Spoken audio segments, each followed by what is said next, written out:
Que a graça de Jesus, o amor de Deus e a comunhão do Espírito Santo alcance as nossas vidas nesse dia.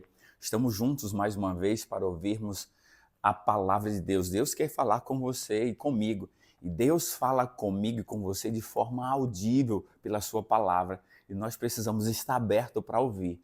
Nós vamos conversar sobre um assunto muito importante. Sabe, eu quero que você pense comigo, por quê? Nós temos dois senhores, dois reinos e duas filosofias. Nós temos o diabo por um lado, nós temos Deus por outro lado. Do lado de Deus, Deus está querendo me dar vida e vida em abundância. O diabo só veio para roubar, matar e destruir. Mas, infelizmente, eu penso e observo por que as pessoas são tão endurecidas, por que as pessoas não se entregam a Deus. Porque Deus tem tantas propostas boas para mim e para você. Por que as pessoas são tão resistentes à voz do Espírito Santo e não cede, não se entrega por completo a Deus? Por quê? Você já pensou nisso? Por que as pessoas não percebem que elas estão sendo enganadas pelo diabo? Elas precisam urgentemente entregar-se a Deus. Nós vamos aprender sobre isso para que eu e você possamos então decidir nos entregar completamente a Deus, não endurecer os nossos ouvidos, a voz do Espírito Santo, mas nos entregar completamente. Por isso nós vamos orar nesse instante para que o Espírito Santo nos ilumine. Vamos orar, amado Deus, querido Pai, estamos na Tua presença, Senhor. Queremos ouvir a Tua voz por meio da Tua palavra. Fale, Senhor, nosso coração. É em nome de Jesus que nós oramos. Amém. O texto que eu até citei aqui, mas quero começar com você, está em João. Livro de João, capítulo 10 e o verso 10. Só para a gente perceber que são dois senhores, dois reinos e duas filosofias. E eu e você precisamos decidir de que lado nós vamos estar. Diz assim, ó, 10:10. O ladrão, que é o diabo, veio somente, disse Jesus, só esse é o objetivo dele, somente para roubar, matar e destruir. Pronto. O único objetivo do diabo é esse, roubar, matar e destruir. Não tem nada de bom. Agora, para ele chegar ao seu objetivo, ele engana. Ele finge que está dando a você o melhor. E aí você, muitas vezes, cede às tentações e aos enganos do diabo, mas ele leva ao roubo, ele rouba a sua paz, a sua saúde, a sua felicidade, e aí ele leva você à morte. Por quê? Porque ele quer no final também que você e ele seja destruído, porque ele sabe que ele vai ser destruído. E aí ele quer também que você seja destruído quando Jesus voltar. Então essa é a filosofia. O reino do diabo é essa, a filosofia é essa. Roubar, matar e destruir. Mas por outro lado, o verso aqui continua, Jesus disse, mas eu vim, Jesus dizendo, para que você tenha vida e a tenha em abundância. Olha só, duas propostas bem distintas. E por que as pessoas fazem questão de ainda estar ligadas ao reino do diabo? Nós precisamos entender isso. Nós precisamos. A primeira questão, por que as pessoas estão ligadas ao reino do diabo, está aqui, ó. Vem aqui comigo para você perceber.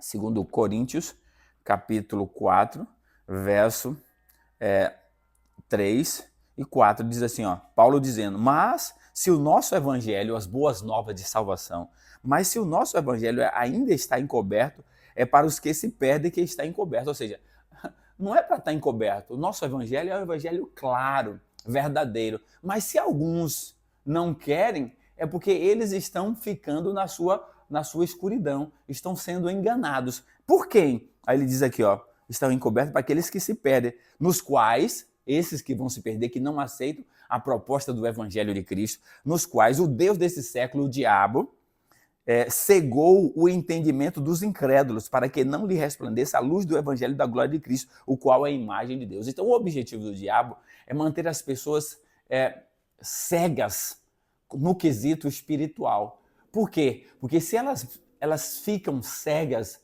com relação a boas novas do evangelho, a luz do evangelho de Cristo não vai resplandecer para elas na glória de Deus. Então você e eu precisamos entender. Então o motivo que hoje a gente percebe as pessoas não fazem escolhas para o lado de Deus é porque elas estão se permitindo serem enganadas por esse Deus que é o diabo, o Deus desse século. É ele que governa aqui o mundo e as pessoas estão sendo enganadas.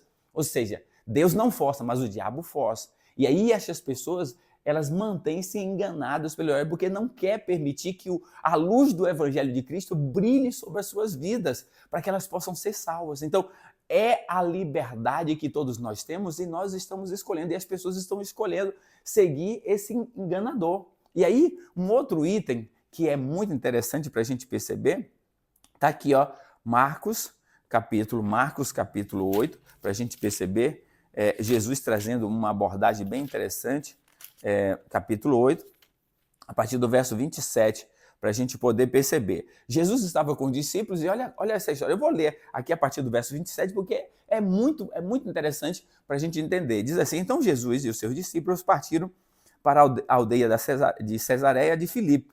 E no caminho perguntou-lhe: quem diz os homens que eu sou? Jesus estava só com os discípulos ali, porque Jesus queria ter uma conversa muito profunda. Aí, quem diz os homens que eu sou? E eu e você, então, precisamos saber. Quem é Jesus para mim? Eu preciso decidir isso. E responderam: alguns dizem João Batista, outro Elias, outro alguns dos profetas. Pessoas importantes, mas Jesus não é isso, Jesus é muito mais. Aí o verso 29, então lhe perguntou Jesus: e vós, quem dizeis que eu sou? Pronto, eu e você precisamos decidir, responder essa pergunta também. Está dizendo Maria, Antônio, Paulo, Pedro, Jair, Marcos, André, quem eu sou? Jesus pergunta. Quem eu sou para vocês? E eu preciso decidir, eu preciso responder. Jesus. Aí Pedro então responde. Pedro disse: tu és o Cristo. Advertiu Jesus que a ninguém dissesse isso. Mas Pedro reconheceu, e nós precisamos: tu és o Cristo, o Filho de Deus, tu és o meu Salvador. Isso é muito importante. Aí, olha só, agora a história continua. Verso 31, então, começando ele a ensinar-lhe aos discípulos ali sozinho, que era necessário que o Filho do Homem sofresse muitas coisas e fosse rejeitado pelos anciãos, pelos principais sacerdotes, pelos escribas, fosse morto e depois de 3 dias ressuscitar. Jesus falou isso de forma clara. E a isso ele expunha claramente, ele abriu o jogo, que era assim que ele ia acontecer. Ele ia ser preso, ia ser humilhado, ia ser crucificado, morto, mas depois de 3 dias ele ia ressuscitar. Essa era a missão. E ele falou de forma clara, mas o que acontece?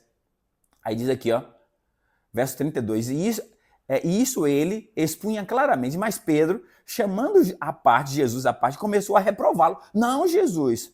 Aí no verso 33, Jesus, porém, voltando-se e fitando-os aos seus discípulos, repreendeu a Pedro e disse: arreda de Satanás, porque não cogita das coisas de Deus e sim das coisas dos homens. Olha só, foi uma das repreensões mais duras a um profeta. Jesus chega, a um discípulo, Jesus chega e diz: arreda de Satanás, vai para trás, porque você não cogita das coisas de Deus e sim das coisas dos homens ou desse mundo. Pronto.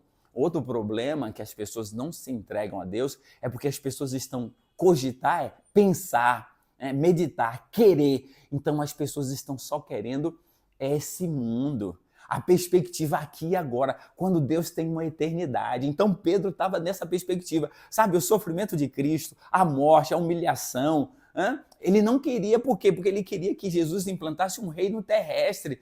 Sabe, essa é a perspectiva humana. Então o ser humano não se entrega a Deus porque ele pensa: não, eu vou perder os meus prazeres, eu vou perder o meu dinheiro, a minha fama, aquilo que eu quero, sabe? Não, eu preciso fazer isso, aquilo outro. E aí você não se entrega. Essa é uma estratégia do diabo. Ou seja, você fica pensando, você cogita, você pensa e quer só para esse mundo. Essa é uma ilusão, porque eu e você, mais cedo ou mais tarde, vamos morrer. E tudo passa e tudo fica. Então nós precisamos cogitar das coisas de Deus, das coisas do alto. E foi isso que Jesus propôs. Aí, veja só, agora, a partir do verso 34, diz assim: então, convocando a multidão e juntamente os seus discípulos, disse Jesus: se alguém quer vir após mim, ou seja, me seguir, a si mesmo se negue. Tome a sua cruz e siga-me. Esse é o segredo. Então Jesus aqui está chamando para um compromisso. Se eu quero ser discípulo de Jesus, eu preciso negar a mim mesmo, aos meus prazeres, aos meus gostos, sabe, aos meus planos, negar a mim mesmo, tomar a sua cruz a cada dia, sabe? Levar a cruz é matar o eu a cada dia. E aí seguir Jesus. Aí Jesus agora tem um complemento. Quem quiser, pois, salvar a sua vida, perdê-la. Se você quer salvar a sua vida só para esse mundo, ganhar esse mundo, os prazeres, você vai perder.